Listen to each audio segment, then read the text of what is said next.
Hello, my name is Christian and this is my 5th video. I'm recording this at my favourite cafe in Fremantle. It's a secret spot. If you can find it, you'll love it. This video is going to be smaller than usual. I've just had a very inspiring conversation with a stranger who reached out and said that they wanted to meet. And it was a wonderful experience, and so I thought I would make a video inspired by that chat. So, this video is going to be about events, bread, and water. A big part of my life, I would say maybe 2 slices of my pizza, are organising events. I've been doing it for a long time. I organise a monthly event, which is now going to be studied by Australian high school students. It's actually going to be in the social science book of Australian high school students federally, an event that I organised. I helped to organise state and local election debates.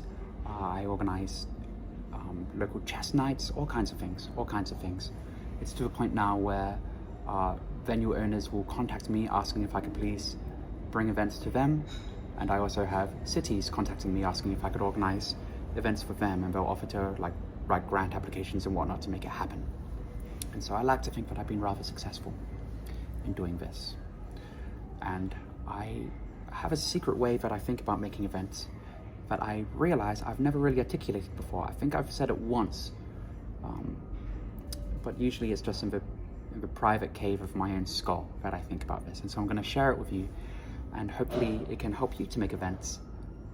And I apologize in advance if it doesn't make very much sense. So, whenever I'm planning an event, a question that I ask myself, twofold question, 2 prongs, is what is for bread and what is for water? What do I mean by that? Bread is the explicit offering, the bread in the bowl. If it's a concert, it's the band. If it's a boutique fair, it's the clothes. If it's a political debate, it's the debate. The bread is what people come to consume. Okay? They come to consume the bread. This is great. It's unbelievably important, of course, but I don't think bread is enough for a event that somebody is going to remember beyond the street light of that 1 week or month or year. I think what is required is water. So water is what nourishes the soul.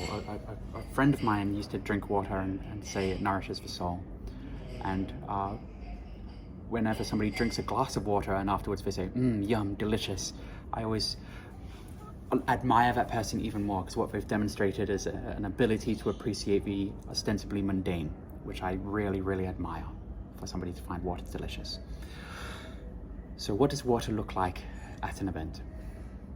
Water is not necessarily the main offering, but it can be. It can be a spontaneous spiritual relation to the band, you know, a sudden light bulb moment in watching the debate. But more often, to use a cliche, it's the private friends you make along the way. It's the person who takes the time to stand and turn their head toward you and say, here's my name, nice to meet you. An increasingly rare experience. It's the spontaneous feeling like somebody has taken the time to pay attention to you, or like you've been heard, or like you've heard somebody else properly. It's the nourishment of the soul.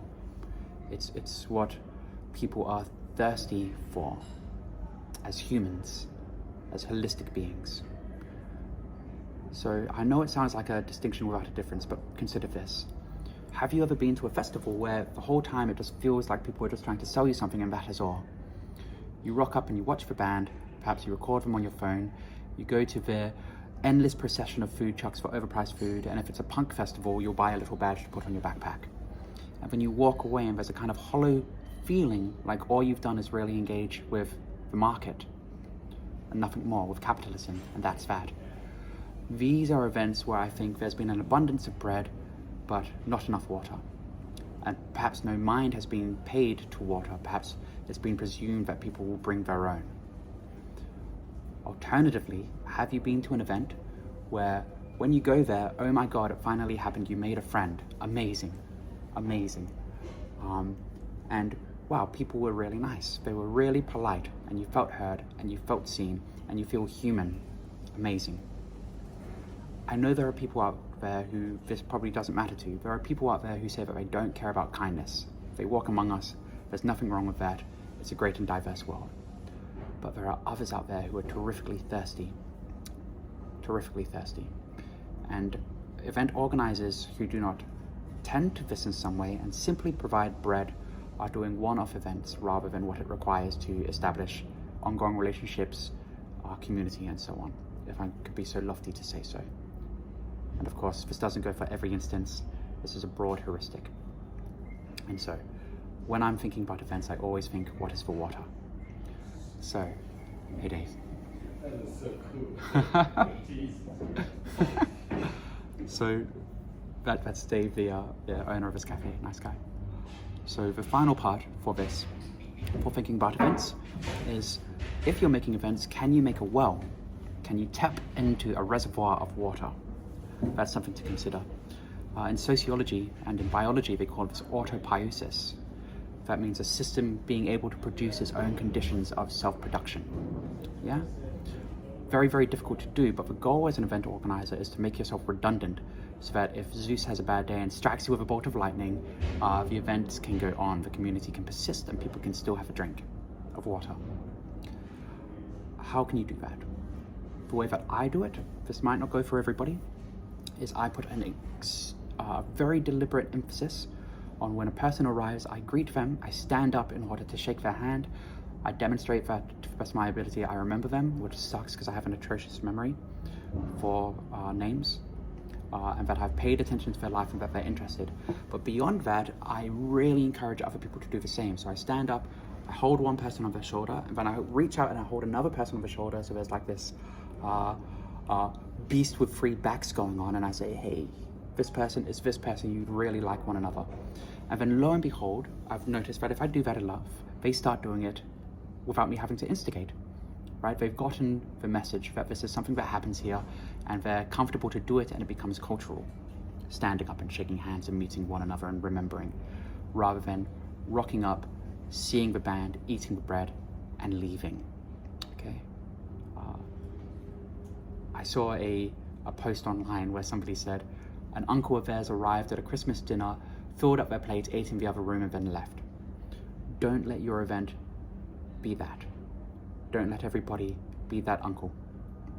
To the best of your ability, whatever it looks like for you, it could be role modeling, it could be some more sophisticated approach. Consider the water. When doing an event, what is the water? Okay. Short video. I hope that you enjoyed. I hope that it's of value. Have a wonderful day.